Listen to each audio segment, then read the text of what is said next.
በስመ አብ ወወልድ ወመንፈስ ቅዱስ አሃዱ አምላክ አሜን።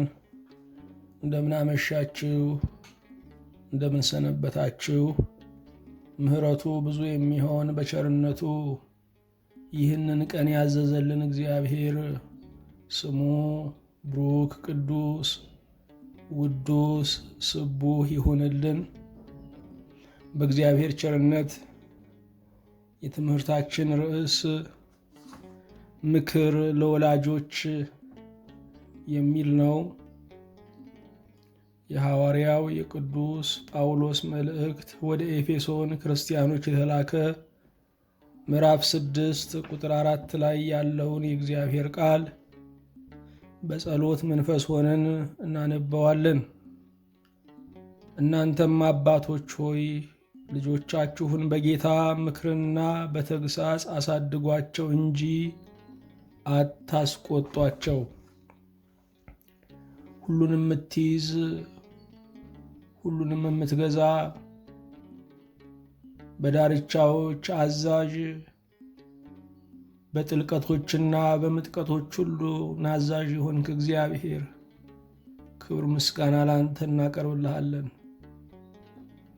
የትውልድ ሁሉ ተንከባካቢ፣ የጨረሰውን እየተቀበልክ አዲሱን እያስጀመርክ በልደትና በሞት ይህን ዓለም የምታስተዳድር የምትመግብ እግዚአብሔር ምስጋና እናቀርብልሃለን። ሁሉን ስታደላድል አንተ አዋቂ ነህ። ማን ለምን ቦታ ማን በየትኛው ዘመን እንደሚያስፈልግ አንተ ታውቃለህ። በዚህ ዘመን በዚህ ቦታ ላይ ስላስቀመጥከን እናመሰግንሃለን። የተወደድክ እግዚአብሔር ሆይ እንደ ቸርነትህ እንደ ምሕረትህ ታላቅነት ብዙ በደላችንን ይቅር ስላልከን የማይገባንን ሕይወትና ተስፋ ስለሰጠህን እናመሰግንሃለን። ስላበላህን፣ ስላጠጣህን፣ ስላለበስከን፣ ስለጠለልከን፣ በፍቅርህ እቅፍ ድግፍ ስላደረግከን እግዚአብሔር ሆይ እናመሰግንሃለን። ሁሉን የምትችል አምላካችን ሆይ አሁንም እጅህን ለበረከት ክንድህን ለረድኤት ዘርጋልን። የማይተኙ ዓይኖችህ የማያንቀላፉ ሽፋሽፍቶችህ በረድኤት ይጠብቁን። በመውጣት በመግባታችን ሁሉ አንተ ተጠንቀቅልን። ከክፉ ዘመን መከራ ከክፉ ትውልድም አቤቱ በቸርነትህ ከልለን። ሁሉን የምትይዝ ጌታ ሆይ እንደ ቸርነትህ ሕፃናቱንና ወጣቶቹን እንድትባርክ መንፈሳቸውን እንድትቆጣጠር በአንተ ጎዳናም እንድትመራቸው አቤቱ እንጠይቀሃለን። ጌታ እግዚአብሔር ሆይ ቅዱስ ፍርሃት ባለበት ለአንተ በመገዛትና አርአያ በመሆንም ደግሞ ልጆቻችንን እንድንንከባከብ እንድታግዘን አቤቱ እንጠይቀሃለን። ለአባቶች ሁሉ የአባትነት መንፈስን አቤቱ አድላቸው። ለእናቶች ሁሉ የእናትነት ልብን አቤቱ ስጣቸው። ለልጆች ሁሉ ወላጆቻቸውን ማፍቀር አድላቸው። ስለ ሁሉም ያንተ ስም ብሩክ ቅዱስ ይሁን። በሰላም ጀምረን እስክንፈጽም ጥበቃህ በዙሪያችን፣ ማዳን ምሕረት በመካከላችን ትሁንልን።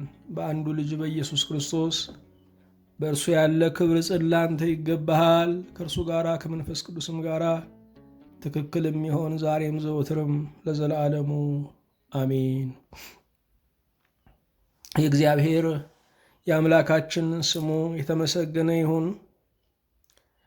በእግዚአብሔር ቸርነት የትምህርታችን ርዕስ ምክር ለወላጆች የሚል ነው። የመጨረሻውን ዘመን ስንመለከተው የቤተሰብ ሕይወት የሚጎዳበት ዘመን ነው። ቤተሰብ በዓለም ላይ ያለ ተቋም በመሆኑ ዓለሙ ሲናወጥ ብቻውን ሊጸና አይችልም። ስለዚህ አብሮ መናወጥ ይገጥመዋል። የምናመልከው አምላካችን ኢየሱስ ክርስቶስ ግን ሞገድና ወጀብ የማይበረታታበት ጽኑ መርከብ በመሆኑ እርሱን የተሳፈሩ እርሱን የተጠለሉ ከዘመን ማዕበል ይተርፋሉ። ቤተሰብም በሚነዋወጠው ዓለም ላይ ሊጸና የሚችለው እግዚአብሔር ካለው ብቻ ነው። ቅዱስ ፍርሃት ባለበት ቤተሰብ ውስጥ አባት እግዚአብሔርን በሚያውቅበት፣ እናት እግዚአብሔርን በምትፈራበት፣ ቀኑ በጸሎት በሚጀመርበት፣ ምሽቱ በጸሎት ወደ እግዚአብሔር በሚገሰገስበት ቤተሰብ ውስጥ የእግዚአብሔር ጸጋና በረከት ይኖራል። ቤተሰብ በዓለም ላይ እየኖረ ከዓለም ወጀብ የሚያመልጠው በእግዚአብሔር ብቻ ነው። የቤተሰብ ሕይወት በብርቱ እንደተመታ እያየን ያለ ነው። የችግርን ወራጁን ከማከም ምንጩን መድፈን ዘላቂ መፍትሄ ነው። ስለዚህ እንደ ዜጋ በሀገር ላይ፣ እንደ አማኝ በቤተሰብ ላይ ያለውን ችግር ለመፍታት የቤተሰብ ሕይወት እርዳታ ያስፈልገዋል። ብዙ ልጆች በተፈታ ትዳር ውስጥ፣ ብዙ ልጆች ሳይፈታ ከመፋታት በማይሻል ትዳር ውስጥ ነው የሚያድጉት። ለጋ አእምሯቸው እየተጎዳ፣ ሕፃንነታቸው የሽብር እየሆነ፣ የእናታቸው ቁጣ የአባታቸውን ስካር ተሸክመው የሚኖሩ ብዙ ሕፃናት አሉ። እግዚአብሔር ወላጆቻቸውን ስለማያከብሩ ልጆች ብቻ ሳይሆን ለልጆቻቸው ስለማይጠነቀቁ ወላጆች ግድ ይለዋል። ልጆች ማለት የ18 ዓመት እንግዶቻችን ናቸው። ከዚያ በኋላ ራሳቸውን ችለው ይወጣሉ። ብንፈልግና ቢፈልጉ እንኳ ላንገናኝ እንችላለን። ስለዚህ እነዚህን እንግዶች በሰላም መሸኘት ይገባናል። ቤታችን ማለት አመላችንን እንደፈለግን የምንጠቀምበት ማለት አይደለም። የቤት ትርጉም አንዳንድ ጊዜ ጠፋን ይመስላል። በቤት ውስጥ ልጆች አሉ። በቤት ውስጥ የትዳር አጋር አለ። እንኳን ከሌሎች ጋር አይደለም ከራሳችንም ጋር በጥንቃቄ መኖር ይገባናል። ልጆች የእግዚአብሔር ስጦታ እንደሆኑ መጽሐፍ ይነግረናል። ስለዚህ ልጆች ከተሰጡን እግዚአብሔር ስጦታ ሰጥቶናል። ልጆች ስጦታዎቻችን እንጂ የግል ሀብታችን አይደሉም። ከእግዚአብሔር ተቀበልናቸው እንጂ በጉልበት አላመጣናቸውም። ስለዚህ የሰጠንን መልሰን መስጠት አለብን። የሰጠንን መልሰን ስንሰጥ እንባረካለን። የሰጠንን መልሰን ስንሰጥ ሕይወታችን እረፍት ያለው ይሆናል። ልጆቻችን እኛ ጋር ሲሆኑ፣ ልጆቻችን ልባችን ውስጥ ብቻ ሲሆኑ ጭንቀት ነው የሚሆኑት። ብዙ ወላጆች በሽተኛ ሆነዋል። ልጆቻቸው ሳይታመሙ አሳምመዋቸው፣ ሳይሞቱ ገድለዋቸው እያለቀሱ በመባነን በስጋት በልጆቻቸው ምክንያት ኑሯቸው ሰንካላ የሆነባቸው ሲወልዱ መኖር ያቆሙ ብዙ ወላጆች ናቸው። ልጆች የእግዚአብሔር ስጦታ ናቸው። ስለዚህ እግዚአብሔር ሲሰጠን እንቀበላለን እንጂ ቀምተን አንወስድም። ልጆች ያልሰጣችሁ ካላችሁም እግዚአብሔር ያየውን አይቶ ስለከለከላችሁ አመስግኑ። ልጆች የተሰጣችሁም ከጌታ የሚገኘውን ደስታ ከልጆቻችሁ ብትፈልጉ ላታገኙ ትችላላችሁ። ልጅ ነው።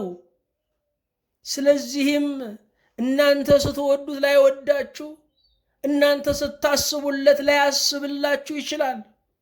እኔስ እግዚአብሔር አለኝ በሉ፣ እኔስ አምላክ አለኝ በሉ። ከቀን በኋላ በመጣ ልጅ አምላኬን አልለውጥም በሉ። አዎ ምክር ለወላጆች ያስፈልጋል። በእግዚአብሔር ቸርነት ቶሎ ቶሎ እያልን አንዳንድ ነጥቦችን እንመለከታለን። ምክር ለወላጆች የመጀመሪያው ምንድን ነው? ልጆቻችሁን ከእግዚአብሔር በላይ አትውደዷቸው። ልጅ ፍቅራችን እንጂ ልጅ ጣዖታችን መሆን የለበትም። እግዚአብሔር ከእርሱ በላይ እምነት፣ ተስፋ፣ ፍቅር የምንጥልበትን ነገር እንደ ጣዖት ያየዋል። ጣዖት የሆነብንን ነገር ደግሞ እግዚአብሔር ይሰብራል። በዘፍጥረት 22 ቁጥር 1 ላይ ስናነብ እግዚአብሔር አብርሃምን ልጅህን ሰዋልኝ ያለው። ምክንያቱም አብርሃም ለእግዚአብሔር የነበረውን ፍቅር ወደ ልጁ ላይ እያሳረፈ ይመስላል። ያለ ልጅ 100 ዓመት ኑሮ አሁን ልጄ ባይኖር እኔ ኖራለሁ ወይ ማለት ጀምሮ ነበረ። ስለዚህ እግዚአብሔር ልጅህን ሰዋልኝ አለው። አብርሃም እግዚአብሔር የሚናገረው ነገር የሚገባው ሰው ነው። ልጆቻችሁን ከእግዚአብሔር በላይ አትውደዱ።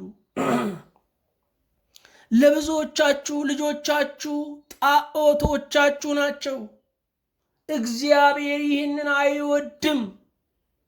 በልጆቹ ላይ መከራ አታምጡ። በልጆቹ ላይ ቅስፈት አታምጡ። ዛሬ ጌታ ሆይ ልጄን ላንተ ሰጥቻለሁ፣ ካንተ በላይ ልወደው፣ ካንተ በላይ ልንከባከበው፣ ካንተ በላይ ላስብለት አልችልም። በሕይወቱም በሞቱም ልጄ ያንተ ነው። እኔ ስለ ራሴ መብት የለኝም በሉ። የሚበረክትላችሁ እግዚአብሔርን በእግዚአብሔርነቱ ሰውን በሰውነቱ ስትወዱ ነው። አዎ ምክር ለወላጆች ከእግዚአብሔር በላይ አትውደዷቸው። ልጆቻቸው ጣዖት የሆኑባቸው ሰዎች አእምሯቸውን ስተው ያበዱ ሰዎች እናውቃለን። በልጅ ፍቅር ብቻ ልጄ አንድ ነገር ቢሆንስ እያሉ አእምሯቸውን የሳቱ አቅላቸውን ስተው በጎዳና የሚዞሩ ሰዎች እናውቃለን። ለልጄ እያሰብኩኝ ለልጄ እየተጨነቅኩኝ ከምኖር ራሴንም ልጄንም አጥፍቼ ብናርፍስ ብለው በልጆቻቸው ላይ መሳሪያ የመዘዙ እናቶች፣ አባቶች እናውቃለን። ግን ውስጡ ያለው ምንድን ነው? ፍቅር የሚመስል ነገር ነው። ወገኖቼ ሰይጣናዊ ፍቅር አለ። ይህን ማስተዋል አለብን። በጥላቻ ሲመጣ ጠላትን እናውቅበታለን። ስለዚህ እሱ ፍቅር በሚመስል ነገር ይመጣል። አዎ ልጆቻችሁን ከእግዚአብሔር በላይ አትውደዷቸው። ሁለተኛ መልካም ትዳር እንዲኖሯቸው ምከሯቸው። ትዳር የሰውን ሕይወት የመቆጣጠር አቅም አለው። ትዳሩ ጤናማ ያልሆነ ንጉሥ እንኳ አገሩን በትክክል አይመራም። ትዳሩ ጤናማ ያልሆነ አንድ ኃላፊ በትክክል አያስተዳድርም። ሰይጣን የባለ ራእዮችን ወገብ መስበር የሚፈልገው ትዳራቸውን ሁከት በማድረግ ነው። የትዳር ነገር አእምሮን በሙሉ ይቆጣጠራል። ስለዚህ ልጆቻችሁ እግዚአብሔርን ከሚፈራ ሰው ጋራ፣ እግዚአብሔርን ከምትፈራ ሴት ጋራ ህብረት እንዲያደርጉ ምሯቸው፣ መንገድ አሳዩአቸው። ልጆቹ በራሳቸው መንገድ እያገቡ ነው ያሉት። ወላጅ መርጦ የተጋቡ 50 ዓመት ኖረዋል። በራሳቸው የተጋቡ ደግሞ 50 ቀን መኖር አቅቷቸዋል። ልጆቻችሁ መልካም ትዳር ውስጥ እንዲገቡ ምከሯቸው። ሶስተኛ እግዚአብሔር ያደረገላችሁን ንገሯቸው። በዘዳግም 6 ቁጥር 21 ላይ አንተ ልጅህን በለው፣ በግብፅ የፈርዖን ባሪያዎች ነበርን፣ እግዚአብሔር በጽኑ እጅ ከግብፅ አወጣን። አዎ ለልጆቻችሁ እግዚአብሔር እንዴት እንዳሳደጋችሁ፣ እግዚአብሔር እንዴት ከሞት እንዳተረፋችሁ፣ እግዚአብሔር በዘመናችሁ ሁሉ እንዴት እንደተንከባከባችሁ ንገሯቸው። ምስክርነት ልብን ያበረታል። ምስክርነት በእግዚአብሔር ላይ ያላቸውን እምነት እንዲጨምሩ ያደርጋል። እግዚአብሔር ያደረገላችሁን ነገር እየነገራችሁ ልጆቻችሁን አሳድጉ። ለእግዚአብሔር ፍቅር ይኖራቸዋል። አንድ ነገር እርግጠኛ ሁኑ፣ እግዚአብሔርን የሚወድ እናንተን አይጠላችሁም። አራተኛ ቅጧቸው። በምሳሌ 29 ቁጥር 17 ላይ ልጅህን ቅጣ እረፍትንም ይሰጣል፣ ለነፍስህም ተድላን ይሰጣታል ይላል። ልጆችን በተገቢው መንገድ መቅጣት መልካም ነው። ውጤቱ ምንድን ነው ስንል እረፍትና ተድላ ነው። ብዙ ሰዎች በልጆቻቸው ደስተኛ አይደሉም። በልጆቻቸው ደስተኛ የነበሩት ልጆቻቸው ከአልጋ ወርደው መሬት ላይ እስኪድሁ እርምጃ ወይም ደግሞ መራመድ እስኪለማመዱ ድረስ ብቻ ነበር። ከዚያ በኋላ ልጆቻቸው ተጣመው ሲያድጉባቸው ሐዘነተኞች ናቸው። ወልዶ የሚደሰተውን ሰው ያህል ወልዶ የሚያዝን ብዙ ሰው አለ። የወለደ ሁሉ አልተካሰም። በልጅ እየተቀጣ ያለ ብዙ ሰው አለ። ስለዚህ ልጆችን በተገቢው መንገድ መቅጣት፣ ስነ ስርዓት ማስያዝ ይገባል። ችግኝን በለጋነቱ ካቃና ነው በጣት ነው የሚቃናው። ከተውነው ግን ካደገ በኋላ በመጥረቢያ እንኳን የማይቆረጥ ይሆናል። አምስተኛ ልጆቻችሁን ገስጹ። በምሳሌ 19 ቁጥር 18 ላይ ተስፋ ገና ሳለች ልጅህን ገስጽ መሞቱንም አትሻ ይላል። ተስፋ ገና ሳለች፣ ገና ክፉ ባልንጀሮች መያዝ ሲጀምር፣ ገና ወደ ሱስ መግባት ሲጀምር፣ ገና አስተሳሰቡ መበከል ሲጀምር፣ ገና የጥላቻ ንግግሮች ሲጀምር ልጅን መገሰጽ ይገባል። መሞቱንም አትሻ ምን ማለት ነው? ለክፉ ሐሳቡና ለክፉ መንገዱ ከተውከው እንዲሞት ፈቀድክ ማለት ነው። ስለዚህ ልጆቻችሁን መገሰጽ ይገባል። ዛሬ ስናየው የሚገስጽስ አባት የለም ወይ? የሚገስጽ ሽማግሌስ የለም ወይ? ልጆቹ በደም እየተነከሩ ነው ያሉት። የነገ መንገዳቸው መድረሻው ገደል ነው። እግዚአብሔር ይህንን ደም ከልጅ ልጆቻቸው ይፈልጋል። አዎ የሚገስጽ ሽማግሌ እንኳ በአገሩ የለም። ሁሉም ፖለቲካዊ አስተያየት ነው የሚሰጠው። የሚገስጽ ተው የሚል ማንም የለም። ምን አገባኝ የሚል ነው የምናየው። ስድስተኛ አታስቆጧቸው ልጆቻችሁን። በኤፌሶን 6 ቁጥር 4 ላይ እናንተም አባቶች ሆይ ልጆቻችሁን በጌታ ምክርና በተግሳጽ አሳድጓቸው እንጂ አታስቆጧቸው ይላል። ከመሬት ተነስቶ ልጅን መደብደብ፣ ከመሬት ተነስቶ ልጅ ላይ ማንባረቅ፣ ከመሬት ተነስቶ ልጆችን ማስጨነቅ። ብዙዎች ጠጥተው መጥተው ልጆቻቸውን ከእንቅልፍ ቀስቅሰው አያስተኟቸውም። ብዙዎች ያለ ምክንያት የጎረቤት ንዴታቸውን ልጆቻቸውን በመቀጥቀጥ ይወጣሉ። ይሄ እግዚአብሔር የማይወደው ነገር ነው። ይሄ ልጆችን ለክፉ አእምሮ የሚዳርግ ነገር ነው። ስለዚህ ልጆችን በከንቱ ስናስቆጣቸው እግዚአብሔር ያዝናል።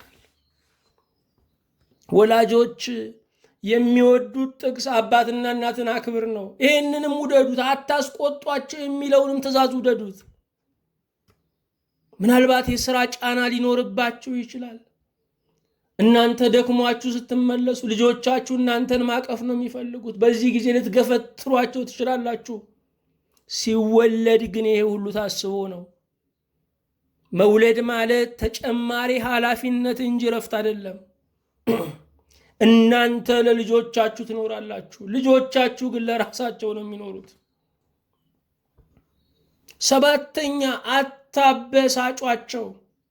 በቆላስይስ 3 ቁጥር 21 ላይ አባቶች ሆይ ልባቸው እንዳይዝል ልጆቻችሁን አታበሳጯቸው ይላል።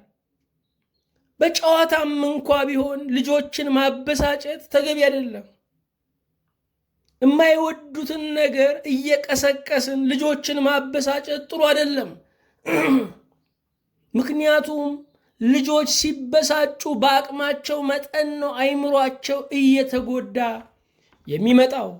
ስለዚህ ልጆቻችንን ደስተኛ ማድረግ ይገባናል። 8ኛ በኃይል አታሳድጓቸው። ልጆቹም ኃይለኛ ሲሆኑ መግራት ይገባል። ልጆቻችሁን ተመተህ አትምጣ፣ መተህና እኔ ካሳ ከፍላለሁ ማለት ኃይለኛ እንዲሆኑ ማድረግ ነው። ልጆቻችሁን እያቧደናችሁ እንዲበቀሉና ሌላውን እንዲያስጨንቁ አትላኳቸው። ወላጅ ልጁን ከእሳት ያወጣል እንጂ ወደ እሳት አይሰድም። በኃይልም አታሳድጓቸው። አመታታችሁ፣ አቀጣጣችሁ የኃይል የበቀል የንዴት ሳይሆን የወላጅነት የአባትነት የመካሪነት ሊሆን ይገባዋል። ኃይል ወገኖቼ ቶሎ እንድትደክሙ የሚያደርግ ነገር ነው። ስለዚህ ልጆቻችሁን ትዕግስትን እንጂ ኃይልን አታለማምዷቸው። 9ኛ ቂም አትንገሯቸው። ልብ አድርጉ፣ የልጆች አእምሮ ነጭ ወረቀት ነው፣ የጻፍንበትን ሁሉ ይቀበላል። የልጆች አእምሮ እርሻ ነው፣ የዘራንበትን ሁሉ ያበቅላል። ስለዚህ ለልጆቻችሁ የቤተ ዘመድን ቂም አትንገሯቸው። የጎረቤትን ቂም አትንገሯቸው። የትዳር ጓደኛችሁን ወይም ደግሞ የአባታቸውን ወይም የእናታቸውን ቂም አትንገሯቸው። በንጹህ አእምሮ ማደግ አለባቸው። ልጆቻችንን ገለን ማሳደግ የለብንም። ልጅን ገሎ ማሳደግ ማለት በልጅ ላይ ቂም መዝራት ነው። ሰላም አይኖራቸውም። ከዚህ በኋላ የሚያገኙትን አቅም ለበቀል ነው የሚያውሉት። ስለዚህ ልጆችን በይቅርታ መንፈስ ማሳደግ ይገባል። 10ኛ አትከልክሏቸው።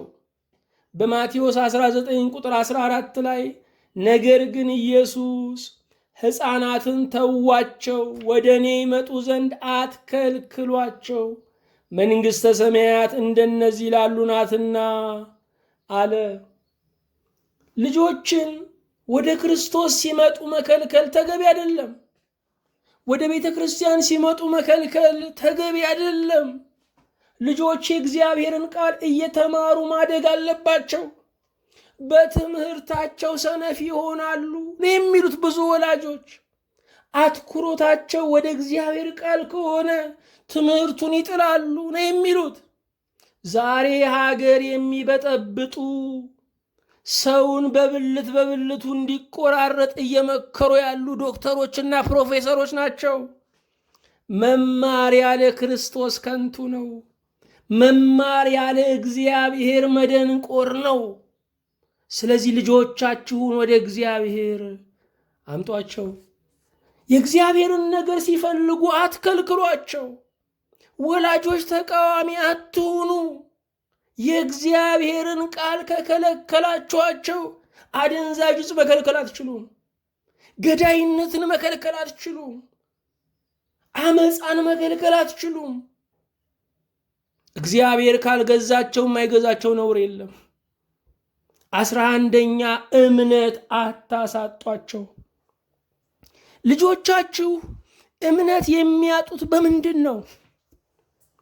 ልጆቻችሁ እምነት የሚያጡት በእናንተ መርበትበት፣ በእናንተ መፍራት፣ በእናንተ መጨነቅ፣ በእናንተ እንቅልፍ ማጣት ነው። ይህንን ነው እየወረሱ የሚመጡት። እግዚአብሔር አለ፣ አምላኬ የት ሄዶ መድኃኔ ዓለም ያውቃል እያላችሁ ስታሳድጓቸው በውስጣቸው እምነት እየተተከለ ይመጣል። ለችግራቸው ምላሽ ጭንቀት ሳይሆን የእግዚአብሔር ቃልና እምነት ይሆናል። 12ኛ አትንቀፏቸው። ልጆች ለማጆች ናቸው። ሰው የጠራ ስራ የሚሰራው ተሳስቶ ነው። እንዲሳሳቱ ፍቀዱ። የመሳሳቻ በጀት ይኑራችሁ። ልጆቻችሁን አትንቀፏቸው፣ አበረታቷቸው። ስታበረታቷቸው ከሰጣችኋቸው የበለጠ ነገር የመስጠት አቅም አላቸው። 13ኛ ግብረ ገብ አስተምሯቸው። በሀገራችን በኢትዮጵያ የተሟላ አስተዳደግ ተብሎ የሚጠራው ግብረ ገብ ያለበት ነው። የግብረ ገብ ትምህርት ልጆችን እንደ ልዑላንና እንደ ልዕልቶች በቤተ መንግስት ስርዓት ማሳደግ ነው። ዘላን እንዳይሆኑ፣ መረን እንዳይሆኑ፣ የሰው ልክን የማያውቁ እንዳይሆኑ የሚረዳ ነው። ግብረ ገብነት ምንድን ነው? ያነጋገር ግብረ ገብነት አለ። የቃላት አጠቃቀም፣ ሽማግሌን ማክበር፣ ሽበትን ማፈር ግብረ ገብነት ነው። እጅ መንሳት፣ ጎንበስ ማለት ግብረ ገብነት ነው። ጉልበት መሳም፣ እግር ማጠብ የእናት የአባትን ግብረ ገብነት ነው። ወገኖቼ መሰልጠኑ መሰይጠን ነው የሆነብን። ወደ ቀደመው ብንመለስ ይሻለናል። ልጆቻችንን እንደ አይን ያጠፋው ነገር እግዚአብሔር የለሽ ስርዓት ነው። ግብረ ገብን ከትምህርት ቤት ስናስወጣ ልጆቻችንን በክፍል ውስጥ ሰይጣን ራሱ ማስተማር ጀመረ። 14ኛ ስራ አስለምዷቸው። ሰው የተፈጠረው ለስራ ነው። ብዙ ሰዎች ስራ እርግማን ነው ብሎ ይናገራሉ። አይልም መጽሐፉ። አዳም ገነትን ሊያበጃት ተፈጠረ ነው የሚለው። ገነት የምትበጅ ከሆነ እሾሃ አሜኬላ ይብቀልብሽ የተባለች ምድርማ በጣም መበጀት አለባት፣ በጣም መሰራት አለባት። ልጆቻችሁን ስራ አስተምሯቸው። ሙያችሁን ለልጆቻችሁ አስተምሩ። ልጆቻችሁ የእናንተን ሙያ እንዲወርሱ አድርጉ። ስራ ይልመዱ ገና ከጠዋቱ። በአቅማቸው መጠን ካልሲ ከማጠብ ይጀምሩ። ከዚያ ደግሞ ወደ ሱሪ ይደጉ። ከዚያ ደግሞ እያሉ ቤቱን ወደ ማጽዳት ይደጉ። ቢኖራችሁም ልጆቻችሁን ስራ አስተምሩ። ወገኖች ሁል ጊዜ አይደለም። የዓለም መልኩ ተለዋዋጭ ነው። የዛሬ ማግኘት ወደ ነገ ማጣት ይለወጣል። ስለዚህ ልጆቻችሁን አሰልጥኗቸው። መንግስት ወታደሩን የሚያሰለጥነው ውሃ በኮዳ ሞልቶ በጥማት ምድረ በዳ ላይ እንዳይጠጣ እያደረገ ነው። ምክንያቱም ስላለ አይደረግም። ምክንያቱም የሌለ ቀን እንዳይቸገር። 15ኛ ቋንቋ ይወቁ። ልጆች ቋንቋ የመያዝ አቅማቸው ይልቁንም እስከ 7 ዓመታቸው ድረስ ሰፊ ነው። በዚህ ዕድሜ ውስጥ 3 እና 4 ቋንቋ ማወቅ ይችላሉ። ልጆቻችሁን ቋንቋ አስተምሯቸው። ቋንቋ ባህር ያሻግራል፣ ድንበር ያሻግራል፣ ከሰው ጋር ያግባባል፣ ማህበራዊነትን ያሰፋል እንጂ አይጎዳም። ስለዚህ ልጆቻችሁን ቋንቋ አስተምሩ። ይህንን አላደረግንም፣ ቸልተኞች ነበርን። ዛሬ ፖለቲከኞች መጠቀሚያ ያደረጉት በቤት ውስጥ ስራችንን ባለመስራታችን ነው። 16ኛ የቤተ ክርስቲያንን ፍቅር አሳድሩባቸው። ልጆች ወደ ቤተ ክርስቲያን ሲሄዱ ቤተ ክርስቲያን ለነሱ የሚሆን ነገር አዘጋጅታለች። ስብከቱ ላይ ገባቸው ይችላል፣ ምስጢራቱን ግን መካፈል ይችላሉ፣ መቁረብ ይችላሉ። ስብከቱ ሊረቅባቸው ይችላል፣ ስዕሉ ትምህርት ነው። የዕጣኑ ሽታ በዕድሜያቸው በሙሉ ከአይምሯቸው ውስጥ አይጠፋም። የካህናቱ ቅዳሴ፣ የደባትራኑ ዝማሬ በጆሯቸው ውስጥ ይሰርጻል። የቤተ ክርስቲያን ፍቅር እንዲያድርባቸው ልጆቻችሁን ይዛችሁ ወደ ቤተ ክርስቲያን ሂዱ። በእስልምና ያሉ በልጁ በጭንቅላቱ መጠን ነው እዚች ቆብ የሚሰፉለት። እሷን አርገውለት ይዘውት ይሄዳሉ። ስለዚህም ዕድሜውን በሙሉ ከዚህ ሃይማኖት አይወጣም። እኛ ልጆቻችንን አስተኝተን ነው ቤተ ክርስቲያን የምንሄደው። ልጆቻችንን ከጀርባ ትተን ነው ወደ ቤተ ክርስቲያን የምንመጣው። የቤተ ክርስቲያን ፍቅር አሳድሩባቸው። 17ኛ ዲያቆናት አድርጓቸው። በእኛ ሀገር እንጂ በሌሎች እህት አብያተ ክርስቲያናት ወንድ ሁሉ ዲያቆን ይደረጋል። ምክንያቱም በሄደበት ሀገር ቀዳሽ ጠፍቶ ቅዳሴ እንዳይታጎል ሊያስቀድስ የሄደው ዲያቆን ስለሆነ ገብቶ ይቀድሳል። አገልግሎት እንዳይታጎል ልጆቻችሁን በሙሉ ዲያቆናት አድርጓቸው። 18ኛ እንስሳትን እንዲወዱ አድርጓቸው። እንስሳትን መውደድ ሲጀምሩ እናንተን መውደድ፣ ተፈጥሮን ማፍቀር ይጀምራሉ። ለእንስሳው ልባቸው ያስባል። አልበላም እኮ እያሉ ማብላት ይፈልጋሉ፣ ማጉረስ ይፈልጋሉ፣ ማጠብ ይፈልጋሉ፣ መንከባከብ ይፈልጋሉ፣ ማቀፍ ይፈልጋሉ። ይሄ ሰውነት በውስጣቸው እንዲሰርጽ ያደርጋል። ዛሬ ለልጆቻችን ጌም ነው የምንገዛላቸው። ለልጆቻችን ዘመናዊ ነገሮች፣ ደረቅ ነገሮች ነው የምንሰጣቸው። ስለዚህ ልባቸው ለፍቅር ዝግ ነው። የሚወዱን ጥቅማቸውን እስካሟላን ድረስ ነው። ስናቆም ይጠሉናል። ስለዚህ ከእንስሳት ጋር ማሳደግ ልጆች ፍቅር እንዲኖራቸው ያደርጋል። 19ኛ ተፈጥሮን እንዲያደንቁ አድርጓቸው። መሬት እንዲኮተኩቱ፣ አበባ እንዲተክሉ፣ እንዲያጠጡ አድርጓቸው። ምክንያቱም ተፈጥሮ ተመጋጋቢ ነው። ተፈጥሮን ስንጠብቅ ተፈጥሮ ደግሞ ይጠብቀናል። ተፈጥሮን የሚያደንቅ ሰው እግዚአብሔርን ሳያመልክ አይቀርም። በተፈጥሮ ውስጥ የእግዚአብሔር ክብር አለ። ስለዚህ ተፈጥሮን እንዲያደንቁ አድርጓቸው። 20ኛ ወደ ባዕድ አምልኮ አትውሰዷቸው። እስከ ዕድሜ ልካቸው ድረስ አንድ የሚከተላቸው ጥላ ያለባቸው ሰዎች አሉ።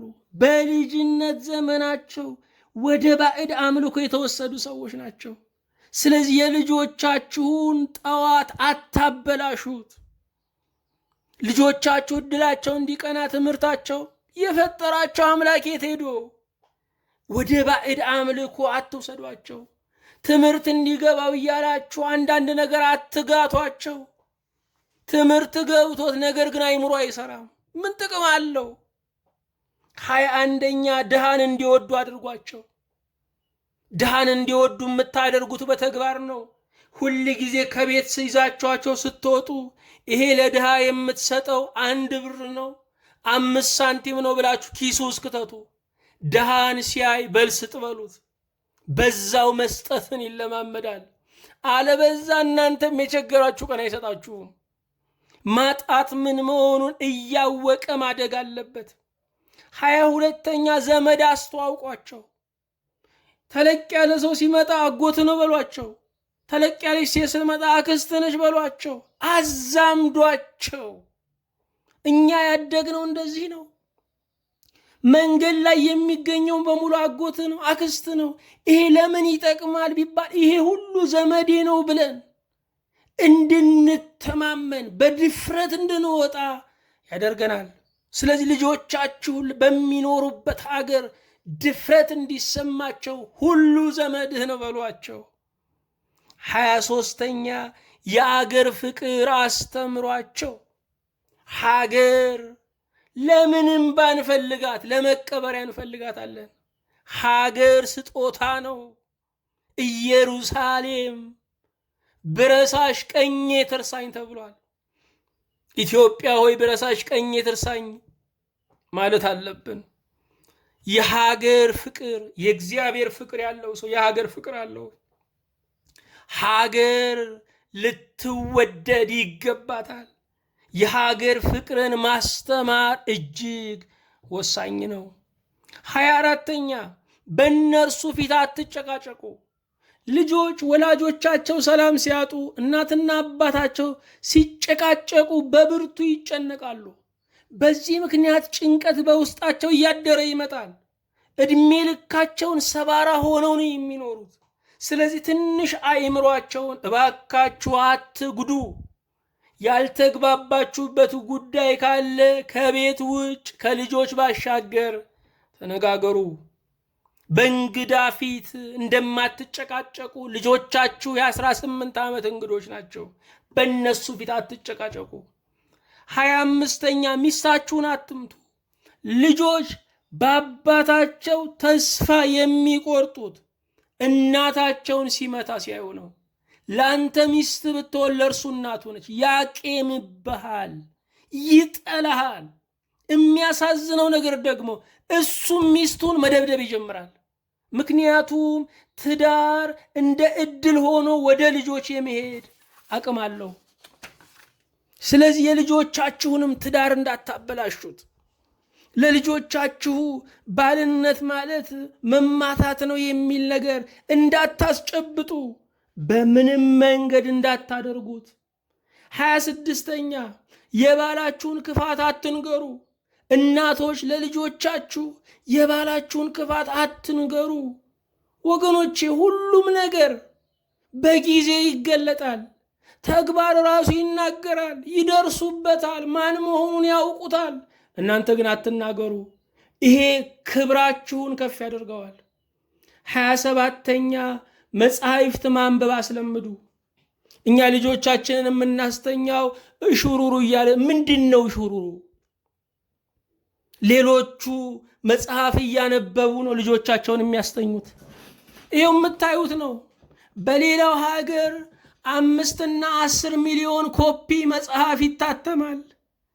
በእኛ ሀገር ለ100 ሚሊዮን ህዝብ 2000 እና 3000 ኮፒ መጽሐፍ ነው የሚታተመው። በጣም ያሳፍራል። ለህዝብ ነው የሚታተመው፣ ለቤተ መጽሐፍት ስጦታ ነው የሚታተመው። ወገኖቼ ልጆቻችንን ማንበብ ማስተማር አለብን። እማያነብ ትውልድ ከእንስሳ ያነሰ ነው። አእምሮ ይዝጋል። 28ኛ ገደብ ይወቁ። ልጆቻችሁ ያሉትን ሁሉ መፈጸም ተገቢ አይደለም። አንዳንድ ገደቦች እንዳሉ ማወቅ አለባቸው። ልካቸውን ማወቅ አለባቸው። የተውሶ ቤት ውስጥ እንዳሉ ማወቅ አለባቸው። ገደብ ይወቁ። 29ኛ በአቅማችሁና በልካችሁ ይደጉ። በአቅማችሁና በልካቸው ይደጉ። በአቅማችሁ ማለት ምን ማለት ነው? ጎረቤት ስላደረገ ለልጆቻችሁ አታደርጉ። ልጅ በፉክክር አያድግም። ልጅ በእውነቱ ነው የሚያድገው። በአቅማቸው አድርጉላቸው። ምን ማለት ነው? በሚያስፈልጋቸው መጠን። አለ ተብሎ አይደረግም። የወጣ መውረዱ ያገኘ ማጣቱ አይቀርም። ባጣችሁ ጊዜ ሰፊ ነገር አስለምዳችሁ ያን ቀን ማጣታችሁን መቀበል ይከብዳችኋል። ልጆቹን መቀበል ይከብዳችኋል። ስለዚህ ወገኖች በልኩ የመካከሉን መያዝ መልካም ነው። ንጉሳዊ ጎዳና ነው። 30ኛ የሚኖሩበትን ዓለም ይላመዱ። ልጆቻቸውን ሸፋፍነው፣ ልጆቻቸውን ደብቀው፣ ልጆቻቸውን ከልለው፣ ልጆቻቸውን በር ዘግተው፣ ልጆቻቸው አፈር እንዳይነኩ ውሃ እንዳይራጩ አድርገው የሚያሳድጓሉ። ይህ ልጅን መግደል ነው። የሚኖሩበትን ዓለም መላመድ አለባቸው። አለበዚያ አንድ ቀን ስተው ሲወጡ በሽታ መቋቋም አይችሉም። አንድ ቀን ስተው ሲወጡ ተለቅፈው ለአደጋ ይዳረጋሉ። የሚኖሩበትን ዓለም መላመድ፣ ተግዳሮቱን መጋፈጥ አለባቸው። በጣም ንጽህና፣ ከመጠን በላይ የሆነ ጥንቃቄ ልጅን በቁሙ መግደል ነው። ወገኖቼ ንጽህናም ጣዖት አይሁንባችሁ። ንጹህ መሆን ጥሩ ነው። ንጽህናም ጣዖት አይሁንባችሁ። እግዚአብሔር እንደሚጠብቅ እመኑ። 31ኛ ራስን ችሎ መቆምን አስተምሩ። ሁል ጊዜ አትኖሩም። ልጆቹም ሁል ጊዜ ከእናንተ ጋር አይኖሩም። ስለዚህ ራሳቸውን ችለው እንዲቆሙ ማስተማር ይገባል። 32ኛ ጥንካሬን አስተምሩ። ልፍስፍስ እንዳይሆኑ፣ ፈሪ እንዳይሆኑ፣ ለፈተና ለመከራ እጃቸውን እንዳይሰጡ ጥንካሬን አስተምሯቸው። ቆራጥነትን አስተምሯቸው። ሕይወት ውትድርናን፣ ቆራጥነትን ትፈልጋለች። 33ኛ ክፉ ታሪክን አትንገሩ። ያለፈው ዘመን ክፉ ታሪክ ቢኖር እንኳ ለልጆች አይነገርም። ምክንያቱም ወገኖቼ በደንባራ በቅሎ ቃጭል ተጨምሮ ነው። ትውልዱ እንደውም አገሩንና ማንነቱን አይወድም። በዚህ ላይ ክፉ ታሪክ ከነገራችሁት ጨርሶ ይጠፋል። የሰው ሀገር ሀገሩ ላይ ሆነው የራሱን ሀገር ይከዳል። 34ኛ እንዲሞክሩ አድርጉ። ልጆቻችሁ በሙከራ ወደ ጥራት እንዲደርሱ፣ በሙከራ ወደ ብቃት እንዲደርሱ አግዟቸው። እንዲሞክሩ እድል ፍጠሩላቸው። መናገር እንዲሞክሩ፣ መስራት እንዲሞክሩ፣ ማበጀት እንዲሞክሩ አድርጉ። የመጨረሻው 35ኛ ዘረኝነትን አታስተምሩ። ዘረኝነት ማለት የራስን ቋንቋ፣ የራስን ባህል፣ የራስን ወገን መውደድ አይደለም። የራስን ወዶ የሌላውን መጥላት እሱ ዘረኝነት ነው። ስለዚህ ልጆቻችሁን ዘረኝነት አታስተምሩ። የሰው ዘሩ አንድ ነው፣ እርሱም አዳም ነው። ዘራችን የሰው ልጅ ነው። ሌላው ጎሳና ነገድ ነው። ደግሞም በእግዚአብሔር አምሳል የተፈጠርን አንድ እጅ አበጀንን። ክርስቶስ ለሁላችን የሞተልን አንድ አዳኛለንን። ልጆቻችሁን ሰፊ አድርጋችሁ አሳድጓቸው። በዘረኝነት እስር ቤት ውስጥ ዓለምን አታጥብቡባቸው። ምክር ለወላጆች። እግዚአብሔር መንፈስ ቅዱስ ስላስተማረን ክብር ምስጋና ለእርሱ ይሁን። የሁሉ አምላክ የሁሉ ጌታ እግዚአብሔር ሆይ ልጆቻችንን በአንተ መንገድ በቀናው ጎዳና በሚያደርሰው ፈለግ እንድናደርሳቸው አቤቱ እርዳን። እንድናሳድጋቸው አቤቱ እርዳን። የሁሉ ጌታ እግዚአብሔር ሆይ በወላጆችና በልጆች መካከል የተሰበረውን ድልድይ ዛሬ አንተ ጠግነው። መግባባትን፣ መደማመጥን፣ መሰማማትን እባክህ አድላቸው። የተወደድክ ጌታ እግዚአብሔር ሆይ በዚህ ሰዓት ስለ ልጅ የሚጨነቁትን በአንተ እምነት አሳርፋቸው። በዚህ ሰዓት በልጆቻቸው ያዘኑትን ልጆቻቸውን እንደገና ምርኮ አድርገህ ስጣቸው። የሁሉ ጌታ እግዚአብሔር ሆይ የወላጆችን ጤናና የአእምሮ ሰላም አንተ ተቆጣጠር። ስላስተማርከን እናመሰግንሃለን። ሁሉ ያንተ ነው። ክብር ምስጋና ለአብ ለወልድ ለመንፈስ ቅዱስ ይሁን ዛሬም ዘወትርም ለዘላለሙ በማይፈጸም ዘመን ከልባችን እስከ አርያም አሜን።